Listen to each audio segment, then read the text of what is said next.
For us practically, let me tell you what works for us in my consulting team. We always do two things. We do a consultation. We have a group of folks who pray for us specifically about that consult, so that God will give us wisdom, God will give us direction, God will give us insight, God will give us ears to hear what we need to hear. But we also require the church with whom we consult to have a prayer team themselves. And we tell them up front, you need to get a group of people who are going to cover this entire consultation in prayer. And doing this for 15 years, I can probably count on one hand the churches that already had a praying team in place.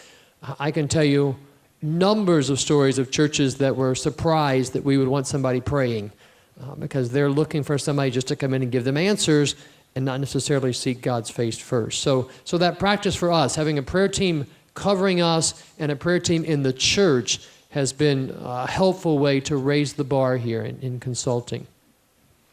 I want to key off of that with an example and also a key word that seems to be bubbling up again. The word is in His presence. Work that in sermons and just as a recurring theme, in His presence. My joy in His presence.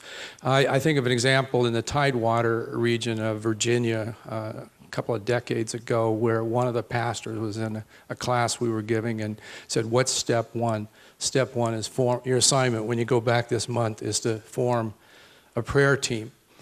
And I had the privilege of being able to go around and visit each of the congregations about midway through the year.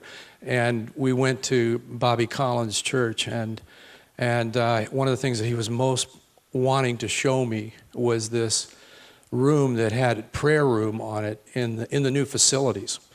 And he said, I don't know what goes on in that room, but I did what you said. We got a team leader who was assigned to go find some other people who were passionate about prayer.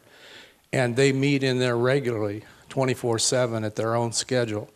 I don't even know who the leaders are, but all I know is when they're there, things happen in the rest of the ministry, and he attributed the explosive growth that he had to what goes on in that room.